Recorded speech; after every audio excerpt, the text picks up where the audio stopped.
Thank you.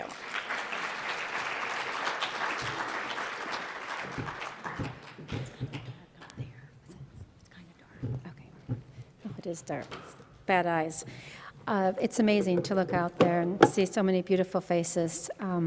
It's great to be here. I'm very honored. Thank you. Yesterday, as I looked around the room and after speaking with many of you, I realized for the first time that I'm not alone, that there's a wonderful community of women for support and strength. Women who understand, while speaking today, it's quite possible I may lose my train of thought and I might not get it back. But if I say the words chemo brain, that you'll understand. I don't have to explain it. I don't have to convince you of it, that is true. And I thank you for that as well. Bob and I have been working together in commercial photography for, it's probably been 20 years now. And about 10 years ago, he decided that he wanted to start a new self-portrait project and photograph himself in a pink tutu. And we've been working together, so this didn't seem a big surprise to me. I understand that he's very creative, and I support this. So he started this project. We moved to the East Coast, and 8 months after that, I was diagnosed with breast cancer. And after I was diagnosed, this piece of pink tulle began to take on a new meaning. It became a means of self-expression for Bob, a way for him to work through his emotions as he watched me begin my journey with breast cancer.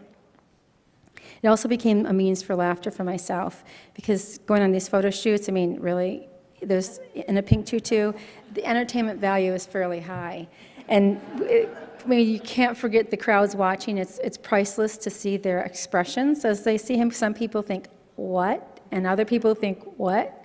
And, and then there's those that they like it. And then there's stories about being detained by the police. But I'll have Bob share those stories with you, because he'll get into more of that when he shows you the images. So it was 9 years of photographing, 9 years of laughter breaking through the craziness of cancer. We knew that we wanted to share these images and to raise money for breast cancer. And after numerous attempts through traditional means of publishing houses and getting, 14 different rejection letters, we decided to raise the money ourselves, and through selling the prints of these images that you'll soon see, and self-publish the book. And to accomplish this, once we started this, we launched the Tutu Project website, and that was just last year, March. We're just a baby organization. We sent these emails out to a lot of our friends. Somehow, someone sent it to the New York Post, Daily News, and then Yahoo picked it up. We were on the front page of Yahoo, and our life changed fast. There were television interviews, magazine articles, blog postings from around the world, strangers writing emails, sharing their story, Facebook posting asking for more of these images, thanking us for beginning this project. We realized then that we had no idea that the project would go this big, and it was just not in our realm of thinking. So then we decided, well, our goal now over the next 5 or 10 years is to raise more money, and we started our own nonprofit, the Carey Foundation, which, as you see, we're going to help women directly with things that insurance don't cover, which, as you all know, are many. So here we are. We're overwhelmed, and we're really happy. One of the first, it was kind of funny, the first television programs we were on were Fox and Friends, and a friend said, well, you looked really scared up there. And I said, I really don't think I was scared. I think that I just didn't know what to say. It was only 3 days or 4 days after we launched the website, and so I really hadn't gotten my head around. I mean, I knew what our goal was before, but now the goal was changing, so I just really didn't know what to say. And that's okay. But it had me asking, what does this all mean? What does this project all mean? But I'll take you back first to the beginning. It was December 29th, 2003. I found myself sitting in a doctor's office in those lovely gowns that don't offer much warmth, listening to the paper crinkle as I squirmed on the table and waiting to hear what the doctor had to say about my needle biopsy. There was nobody in town. Bob had been his grandfather had passed away, and he was at his funeral. He told me he'd come back, and I said, it's no big deal. I've been through this before. I'm sure they're just going to set, it'll be a biopsy, and they'll send me on my way. But that didn't happen. Learning that I had breast cancer, having words thrown at me that I'd never heard before, it's a new language. The fear, the decisions that had to be made, some just too quickly, and then, of course, the fear again. I asked myself, am I going to die? And I'm sure I don't need to go into any more with, you guys have all been there. And there were moments I couldn't really wrap my head around the word cancer, and it was never why me. It was just this crazy thought about how me. And it's not like the genes or anything like that. It was just, I'm just this person walking down the street and living my life, and it's how me. And that might not make sense, and I still can't make any more sense in my head about that, but it's just this crazy question I still ask myself. So then after initial conversations with Bob and my family, and then after the first few waves of tears, I asked myself, how am I going to handle this? How could I possibly get through this? I mean, cancer, come on. How could I move away from my fear and have some quality in my life? So I was going to have surgery. I have a mastectomy, and I knew that if I was in better physical shape, that the recovery would work a lot faster. So I headed out with my tennis shoes and I started walking. Each step made it easier to breathe, to clear my head and to focus. In these walks, I realized how fortunate I was to have a supportive husband, an enormous loving family, and wonderful friends. So I started there. I'd borrow their strength and just take it one breath at a time. So I got through that. I had 18 months of, the chemo, radiation, surgery, and then I had 18 months of bliss. And then I started feeling strange. And it wasn't anything physical. I didn't feel sick. I just had this, I don't know, and it was hard to explain to my doctor why I needed to have my blood test drawn 2 months early. But she listened to me, and it was good because that crazy cancer came back in 2006, and it was in my liver this time. I found that the idea of hope took on a new meaning, and really was there hope? Was I allowed to feel that? Was I fooling myself? I found myself holding my conversations and my stories back from the other women at the cancer center and the newly diagnosed. I had become their and my own worst nightmare. I was the woman who might die. And I know that when you first start out on cancer, that possibility is there for everybody, but in my head, now that it had moved to my liver, it just had a whole different connotation.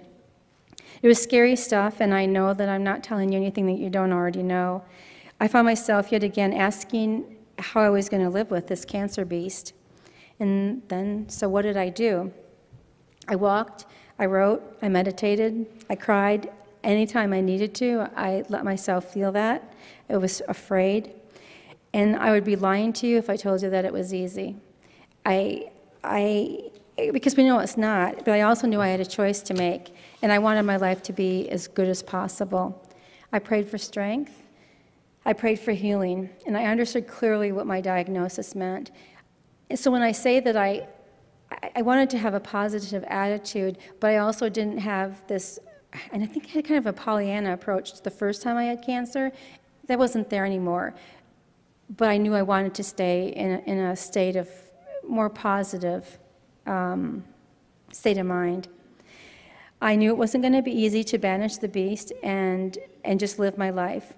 But I made sure that I had good, loving people around me, and I also started reading through my friends. I didn't want negativity around. I didn't want to be caught up in that. I really felt that for my healing, I needed that good energy around me. And then, and this is very trite to say, but laughter is truly the best medicine, so I laughed a lot, and Bob and I laughed a lot. And with this Pink Tutu Project, it helped it make it even easier on those moments that you think, oh man, I just can't do this today. He'd go out and shoot and bring another picture back and a story, and it was really easy to laugh. Initially, these photos were a means for us to deal with my cancer. But through this project, Bob and I learned that it's no longer just about us. It's about listening to other stories, creating a community on Facebook, a forum for people to talk about what's going on with their cancer, or their mothers, or their fathers, their sisters. And what I find amazing about the Facebook is, okay, we start the post and we say whatever we're saying, and then people will respond. But what I thought was so amazing and a great gift is that people started supporting each other in the links. It wasn't just coming from us. Someone would say, oh, my sister was just diagnosed, and someone would interject, and it's like, oh, well, how can I support you? And I thought that was, I don't know, I just get chills telling you this because I think it's amazing how this community gathers together.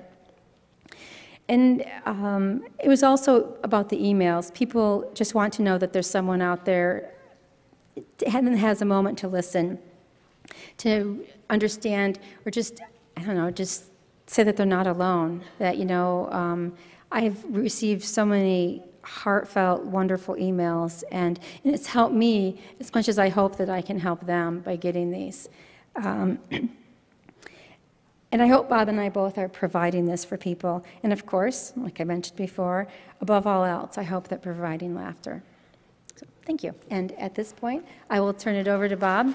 Thank you.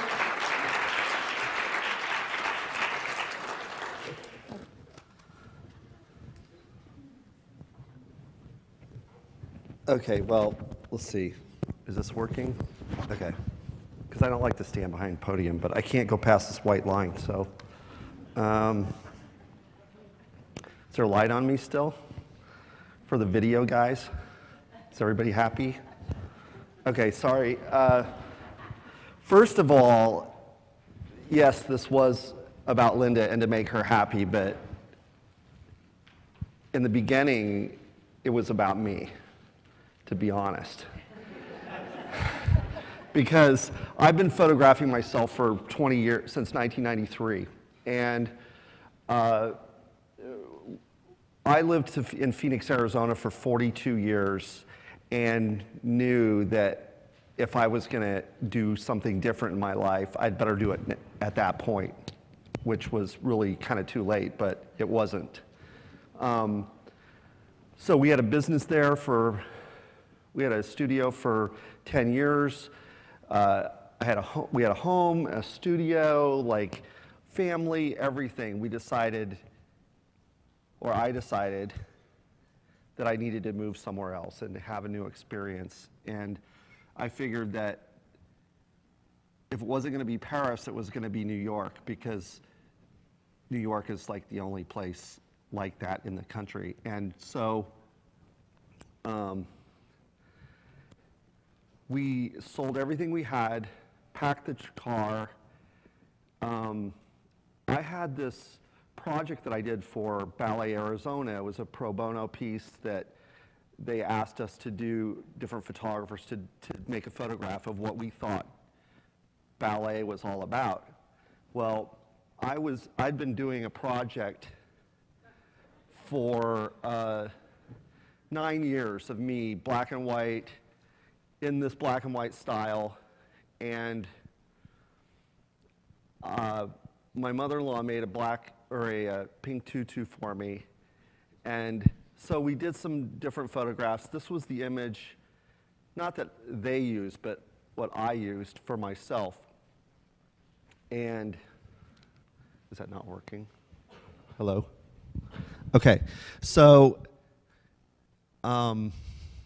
this was the first image, and 8 months later we got in the truck, moved to New York.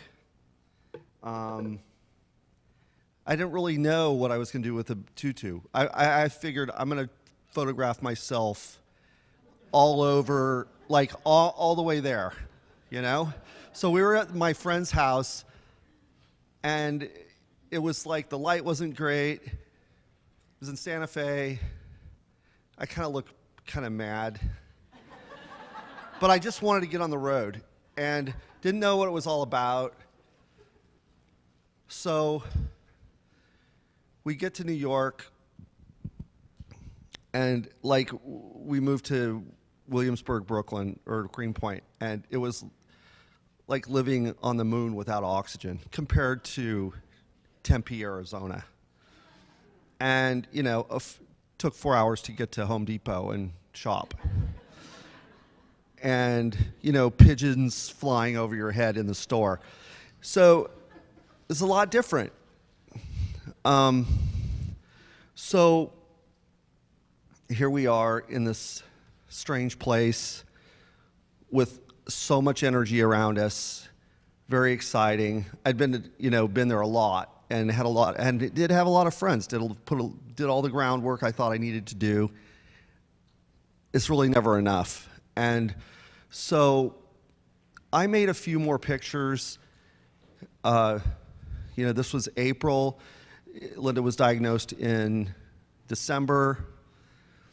From that time, I made like maybe 3 more pictures. And when December came around, she was diagnosed. And I lost my mother to breast cancer. And I knew what it was, what could happen. And it was very upsetting. And so I just started making more pictures. That's what I do. I have to do the work.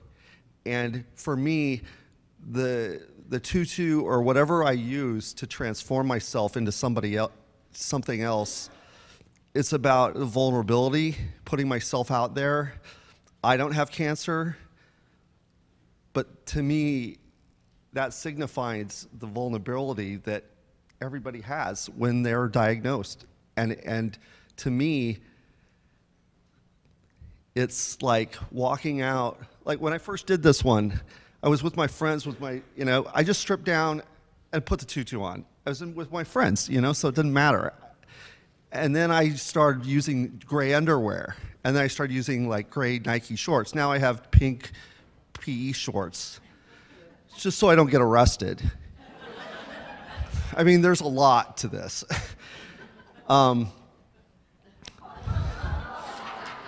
This is like, the settings are very, I was asked after we did this, I had this email from the vice president of the NFL. After we, the day that it went on Yahoo, I get an email from the vice president of the NFL. 3 days later, I have lunch with him. He tells me about his father, losing his father 4 months before, and says, "What do you think of your imagery?" And I said, "Well," he goes, I said, "Well, it's kind of lonely. It's stark. It's where a lot of people are, but there's nobody there." And it's just this feeling that I'm all alone. And he goes, "That's exactly what I think when I'm standing on the 50-yard line at a stadium with nobody there. But then when it fills up, it changes. It changes into something else. What would you like maybe the opportunity to shoot in the, these venues?" And it's like, well, yeah, it would be awesome. So this was, I'll back up a little bit. I was photographing for 4 years. My father passes away of mesothelioma, and we come home. I told Linda, I said, "I'm going on a road trip. You can come if you want." I really didn't, I gotta go. So we packed up the car, or the van, and the dog, and Linda, and we took off. This is in Michigan. The first one this is Wildwood, New Jersey. Linda was with me. I use a radio remote control, and I used to shoot film, but now I shoot digital, and now I can shoot these things on my own. But like this, I was 100 feet from my camera, so I always like to have people with my equipment. This is in Michigan. This is where Linda grew up, on a lake, or where they vacationed.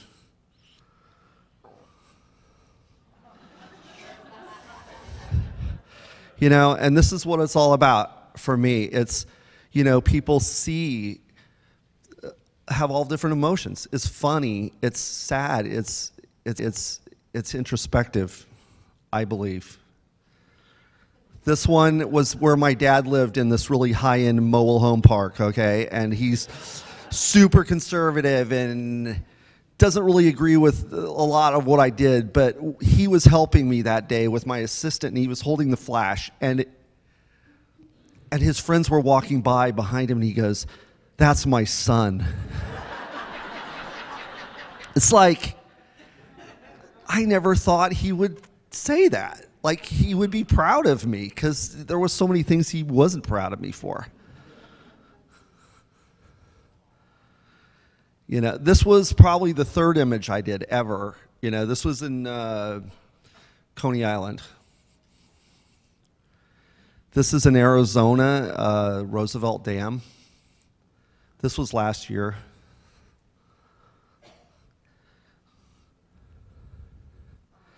This was magic to me. I went the day before. This was right before we were on the Today Show, and this was right before we went on the Today Show. And I showed up, and I was by myself. I don't usually go on these road trips by myself. It's usually like locally, or if I'm in a town, I like go really short areas. But this was like, I went to DC, I went to Richmond, Virginia by myself. So here I am.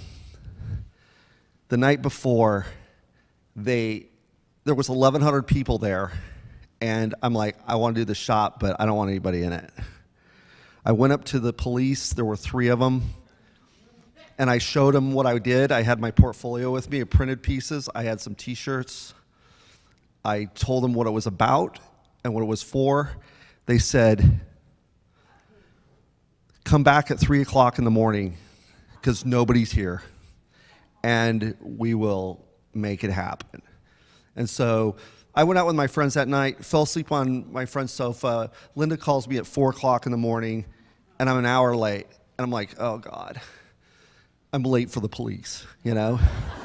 So I get in my car, went to the end where they told me to park, but it says no entrance into this one area. So there was a different policeman across the street from like the United States Police. This was the United States Police Park Police. And so I asked him, he goes, "You can't go in there." And I'm like, okay, well, what are you doing? And blah, blah, blah. So I couldn't park anywhere near there for 4 miles. And here I am really late. And so I call Linda, and she goes, "Just drive as far as you can. Well, just far enough away to park somewhere, and then call a cab." So it was an awesome idea. I did that. I got there. I set up. Nobody was there. I was like, wow, nobody's here. I don't have to ask, you know, I don't have to deal with anybody. Nobody's here. It's still dark, and I wanted some light coming in.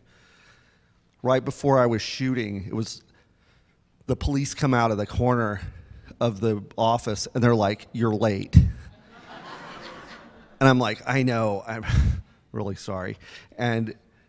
But then I told them, I said, you know, they said, "Well, come back at 3 in the morning because my roommate's working." Okay. I said, "No problem, I'll come back tonight," with no intention of doing that because I had to go home. And then I said, "Well, what's going on? You guys are switching shifts right now." "Yeah, my boss is like taking over, blah, blah, blah." I said, "Can't you just ask him if, like, all I need is 10 minutes? So they're like, okay. So they went down there. 15 minutes later, they come up, and the guy's like all, you know, decked out. And he's like, "I guess you're the one I need to talk to." And I said, "Yeah." He goes, "Do whatever you want. We got your back." And they told him the story. I did the shot, was doing more. This man comes running up, like joggers start coming up and coming around me, and they're kind of laughing. And this man comes up, and he's really good shape, probably 65 years old.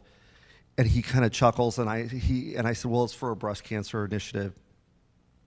And he comes up to me, he like pulls his pants down a little and shows me his scar and told me he had his kidney removed and thanked me. And it was like I knew at that point that this was like not about me anymore. And it was like magical. you know, because the light and just everything about it. This was a really awesome hotel room that I loved. Linda hated, and which is understandable. But we walk in and there's the little painting with the girl in the tutu. It was perfect, you know. I shot this at 3 a.m. This is Point Lookout, Long Island. Long Island fans or people. This is in Italy and in Tuscany. And it was so funny walking around there, the little Italian ladies kind of like,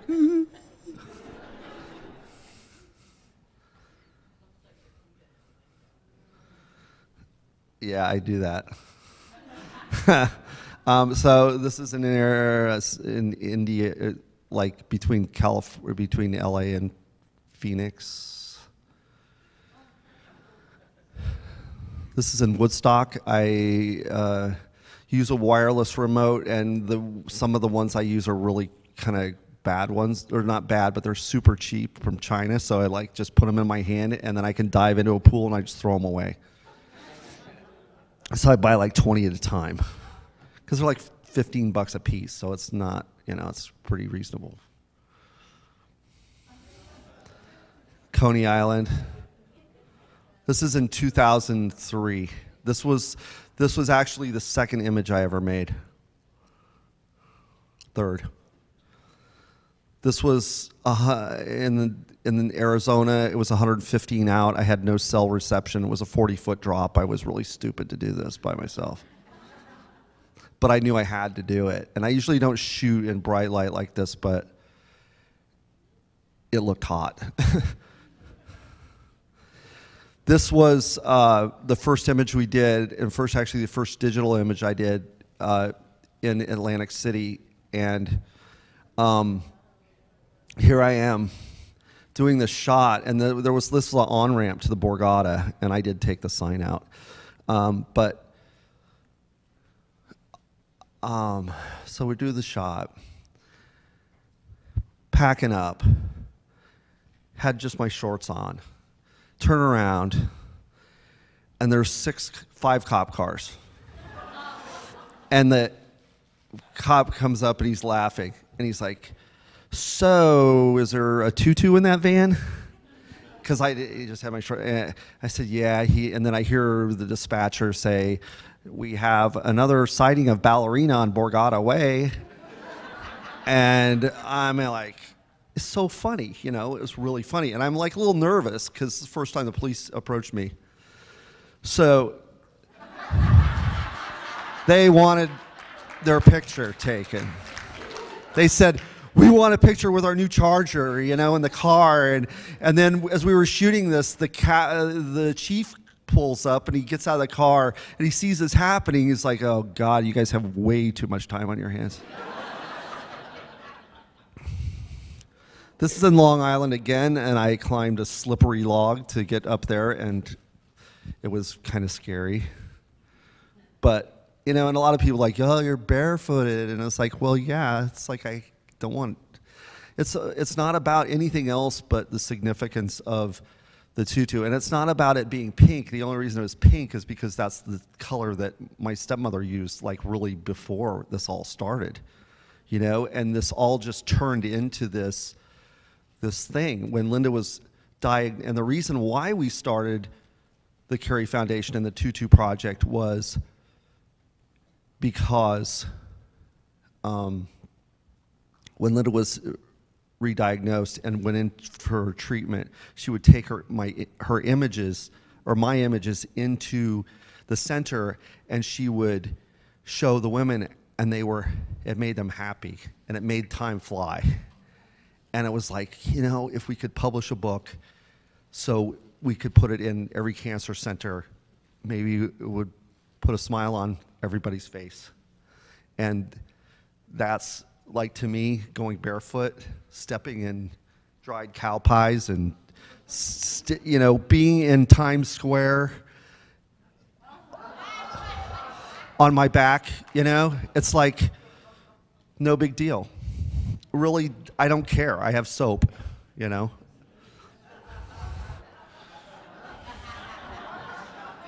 This is in Riverside County, California. I take the tutu pretty much wherever I go. Can you hand me the backpack? So, like, this is my backpack. This is where I take with me. Let me just unzip it. And normally I have the shorts on, but, like, here's the tutu. Here's my shorts that I wear under. And here are my flip-flops. And that's my wardrobe. And my underwear, which I have on right now. So, these are in the, and I was doing an assignment in Vancouver, Seattle, or no, Seattle, and then I had to go somewhere else. I had to go to LA, and then I had 2 weeks in between it, and it was just like, I'm gonna keep the car, and I'm gonna just drive down Highway 1 by myself. This will be awesome. So much fun. And it was. This is in Williamsburg, Brooklyn, and I was there in Brooklyn, Williamsburg, and I was there. I wasn't dropped in. It was just, I wasn't very good at Photoshop at the time, and so, but this was very cold. I had a piece of white styrofoam that I buried in the snow. I was out there for about 10 minutes. No, I was there for 30 seconds. This was the one that we almost got arrested the most for. We were with the film crew with the Today Show. We went out, had a cameraman, sound guy, and the producer. This is in Ridgewood, New Jersey. No fence, just signs saying no trespassing. It's a sign. I mean, come on. So we went in, we set up, they're doing all the shots, and then I get up on there, and there's two kids over there yelling at me to jump.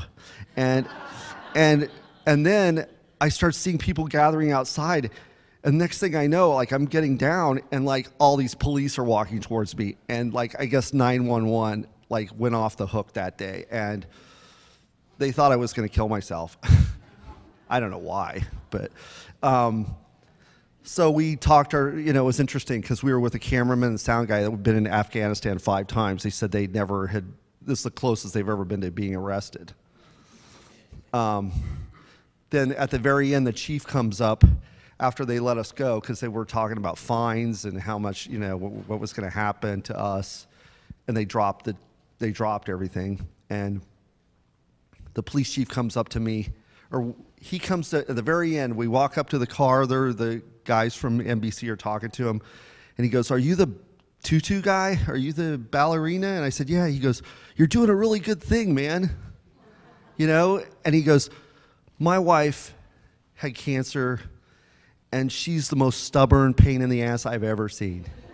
And your wife must be the same." I don't know if she's a pain in the ass. Sorry, I shouldn't swear. Slips out. The woman on the right came up to me and asked me if I was well. And I said, "Yes, I'm fine." She goes, "Just don't get hit by a car." I said, "Okay." This is the same scene where the cows were done. This is actually optical illusion. It's a 45-degree angle, and I'm shooting from I could have never hung off at that. Look at me, This is Martha's Vineyard. I had my friend on a dock, and my other friend was in the driver's seat, kind of buried as low as he could get. I took him out, but we set that up. We did it one time, and that was awesome. This was 3 weeks ago in Palm Beach. Woodstock, New York.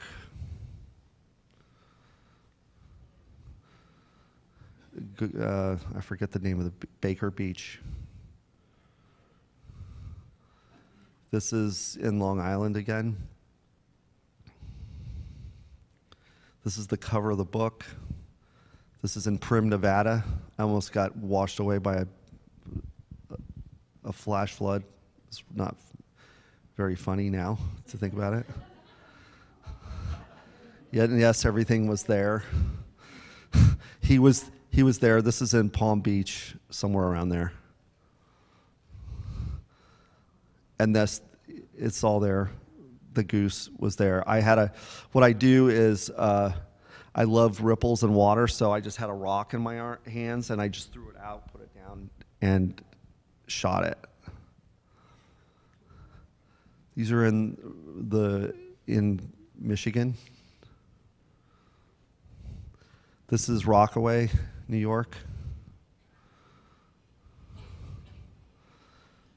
Frankenmuth, Michigan. Well, you know what? If you guys set up a tripod and just jump in a picture, you'll be really surprised because I can't jump that high. I mean, it's totally an optical illusion. It's like almost a fad now with kids. Like they're jumping in their pictures and looks like they're like 20 feet in the air. It's really weird. This is in Arizona, Roosevelt Lake. This is at a monastery. This is another one where when I post on Facebook, everybody's like, your feet, oh my God. Well, you know what? I mean, something to be said for this was a monastery bathroom in Santa Fe. I don't know if that makes a difference, but. This one, these are like fiberglass palm trees. And that day they were putting the palm fronds up on the left, and then they didn't get to the ones on the right yet. This was for the season. And I was like picking fiberglass shards out of my chest for 2 days. But it was totally worth it because this is a great shot.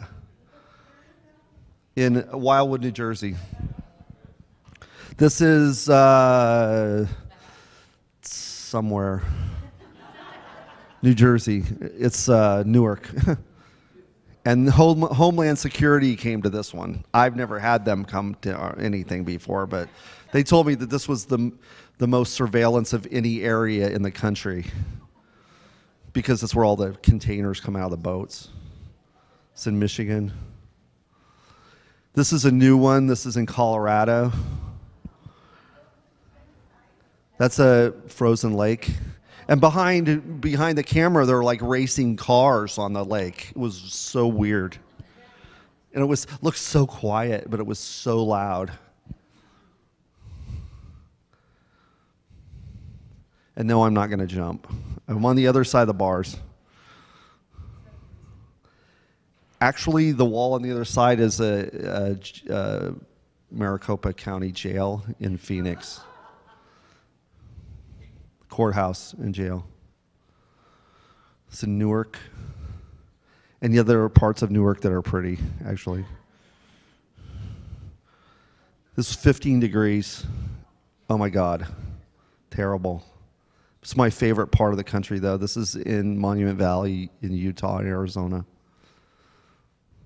This is Malibu, Pepperdine University. And you know, that was the hardest thing I did because I can't, you know, it's like when you're a kid, it's so easy to do that. But when you're my size and trying to hang off a branch, that was the hardest thing I've ever done.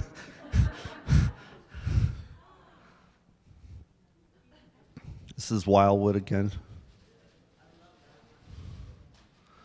The police came to this one too. We were really trespassing in this one. And this is the shot that I did before showing the monument. So what I do is a lot of times I do my photograph, or no, I don't do my photograph. I'm looking at what I think the scene is, and if it's like it's not there, I turn around 180 degrees. Like you never know in life, you know? All you have to do is turn around, and there's a gift. And let me tell you, when I turn around and see something like that, like I turned around and saw what is that? The pointy thing. Washington Monument. That was like another gift. And it's like, wow, like a bonus. Just like, that the first 9 years, and then this project happens. It's like such a gift. I mean, and we could have quit the whole time. Totally like just given up. And we didn't. This is in Valhalla, New York. I'm in Michigan. Color's kind of weird, but it's we were in a town, very small town, and my sister-in-law lived there, and she works in a bank, and one of her friends at the bank said, "Is your brother-in-law in town?" And she said, "Yeah." She goes, "Well, I heard on the radio scanner there was a ballerina on so-and-so road." Like, totally random. It's by myself. It was January or February, super cold. Sunrise was like 7 o'clock, and with a bunch of German tourists. They thought it was funny, actually. I had my iPhone, and I would show them the stuff. Now I have postcards I just give to people so they don't kill me. This is another one. I was in a parking garage, and I was looking in the interior of a parking garage, and my shot wasn't there. I thought it was there. I thought it was, awesome. And I was on 6 floors up. I turn around, 180 degrees, look down, and there it is. That was like, this is one of my favorite shots. Behind me is an elementary school. The police came for that and told me that I needed to be out of there by 3 o'clock because they were afraid the kids would see me. We already got the shot. We left. This one, I was doing the shot and I heard all this commotion. There was a huge stallion, a male horse, like coming at me, like crazy. I started running at my car, jumped in, and he was like circling my car. He was protecting his girls. And there was duck poop everywhere. This is in Flushing. This is Chesapeake Bay. I've been doing it 10 years. It's a lot of pictures. This is in Catskill Falls, up Catskill Mountains. Las Vegas. I broke the elevator and ran like a little kid.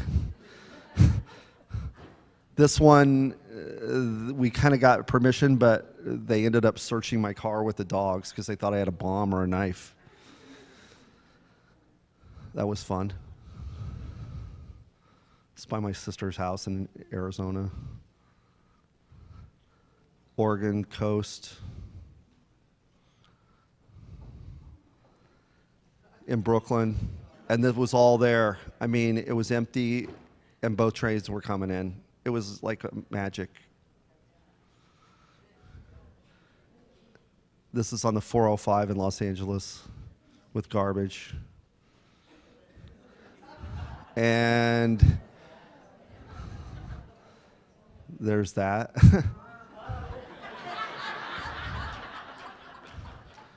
And since this has all started, I mean, I showed you some that I did not like, a couple, 3 weeks ago, but we're just telling you about the NFL thing.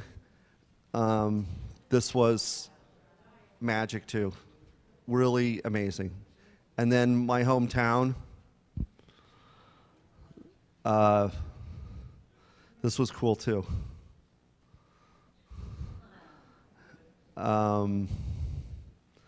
We work with Bloomingdale's. They're huge support for us and our foundation.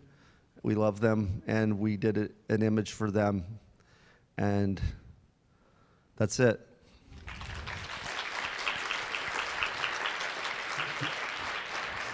Wow. Wow. First of all, both of you have touched all of us. So thank you. Thank you. But you were really on time, and I didn't really have to do this. So thank You know, for that. I surprised You myself. had 23 seconds left. Okay. So now I'm all usually of you early. have the opportunity to ask questions, but because I have the microphone, I get to ask the first one. Okay. Did you take your photo in Philadelphia yet? No. And if it's overcast, we will. All Well, right. we'll do one no matter what. We will anyway. I told him that way. Yeah, the Rocky Steps. I'm going to have to come back and do that because I want it empty, so I'll have to do it like really early in the morning. Are there any questions? Yeah, I would last long there. We have a question over here. Okay. Loved it, loved it, loved it. Just wondered, how many tutus do you own, and does your wife have one? No. She has access to them. It's never been my cup of tea. People ask, but no. Well, I had one I lost, and then I had my second one, and then that lasted for close to 8 years, and I was having another one made because this one started to molt. I picked it up one day, and it was just like started falling apart. I mean, I've been in the ocean, I've been everywhere, and it just started falling apart, and I took it to get a new one made, and I picked the new one up, and then 4 days later, I go, oh, I didn't get the other one back because they used it as example. I called, and they said they threw it away. And this actual tutu was in a museum exhibition, and it was like, you just have to let stuff go, I guess. Anyway, 3 tutus. We have a few more questions here, and I know it's a busy time and folks are leaving, but and I have some important announcements, so stick with us a little longer. I read the mission of your foundation, and I just wanted to thank you for making it, funds that go directly to people who are dealing with cancer. When I was going through the worst of what I went through, people would give you money with strings attached. You had to need transportation. Well, I've already got a car. I don't need money for transportation. But it can only be for what they thought you needed it for. So, to have it be going to people who need the money, that's just huge, and it's rare. Well, thank you. We started off our inspiration, and you can tell them about. Well, when I was going through the beginning of this, there were so many women that didn't have money. I mean, sometimes it was hard for me, too. But what broke my heart was when a woman had to bring her child to treatment with her because she didn't have anybody to watch her. No money. So that was really our, we're still figuring out that piece. We have to use larger organizations right now, but as we grow, we'll be more spot on. But thank you for sharing that. Any other questions?